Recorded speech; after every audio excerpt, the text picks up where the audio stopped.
آپ اتنی بڑی تعداد میں اعتکاف میں بیٹھے ہیں، اللہ کا گھر ہے، پاکیزہ ماحول ہے، تزکیہ اور تصفیہ کے دن بیت رہے ہیں، شب بیداریاں ہیں، دعائیں ہیں۔ امام ابو نعیم نے 5 باتیں لکھی ہیں جو حضرت مولا علی شیر خدا رضی اللہ تعالیٰ عنہ نے خود فرمایا۔ حضرت علی فرمانے لگے میری 5 باتیں یاد کر لو،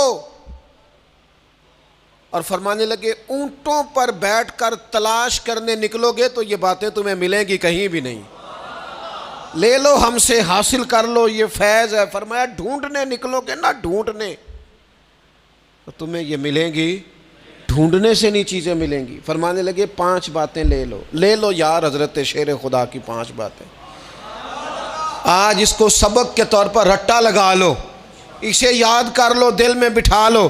شیر خدا کی 5 باتیں، علم و حکمت کا نچوڑ، نبی پاک صلی اللہ تعالیٰ علیہ وسلم سے لیا ہوا فیض، وہ حضور کی امت کو بانٹتے ہیں، اپنے سے محبت کرنے والوں کو عطا کرتے ہیں۔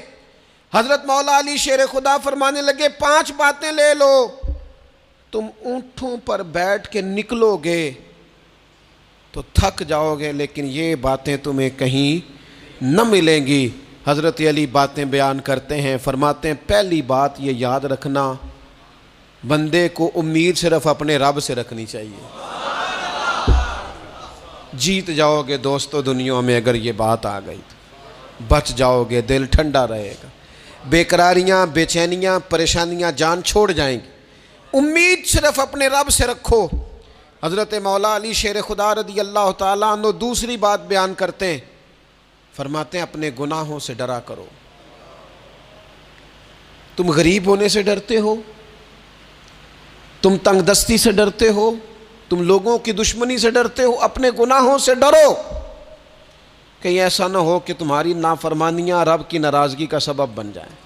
اپنے گناہوں سے ڈرو۔ اور تیسرا مولا علی شیر خدا رضی اللہ تعالیٰ عنہ فرماتے ہیں اگر تم جاہل ہو نا، تمہیں پتہ نہیں، تو علم کے بارے میں سوال کرنے سے کبھی نہ شرمانا، پوچھ لینا فائدہ ہوگا، کسی سے بات کر لینا فائدہ ہوگا، کسی سے سیکھ لینا نفع ہو جائے گا، کسی کو مان لینا اپنا استاد، زندگی بھر سمجھدار ہو جاؤ گے، فیض یاب ہو جاؤ گے۔ اور حضرت علی شیر خدا چوتھی بات ارشاد فرماتے ہیں یہ علماء کے لیے، فرمایا اگر عالم کو کسی مسئلے کا علم نہ ہو تو غلط بات نہ بتائے بلکہ کہہ دے واللہ اعلم، اللہ بہتر جانتا ہے۔ یہ بات یاد رکھیں، جس بات کا پتہ نہ ہو، جس کی خبر نہ ہو، جس پر عبور نہ ہو، اس بات کو آگے بیان نہ کیا جائے اور کبھی بھی غلط بات نہ بتائی جائے۔ یہ حضرت علی شیر خدا ہمیں سبق دیتے ہیں۔ اور 5ویں بات حضرت علی شیر خدا ارشاد فرماتے ہیں یاد رکھنا، ایمان میں صبر کی وہی حیثیت ہے جو جسم میں سر کی حیثیت ہے۔ اپنی زندگی صبر کے ساتھ گزارنا، زندگی میں کبھی بے صبرے نہ ہونا، حوصلہ نہ چھوڑ جانا۔ صبر بزدلی نہیں ہوتا، صبر تو اچھی تدبیر کو کہتے ہیں، صبر تو رب کریم کے فیصلے کے انتظار کو کہتے ہیں، صبر تو اللہ کی مدد کے نازل ہونے کے انتظار کو کہتے ہیں۔ فرمایا جو تمہاری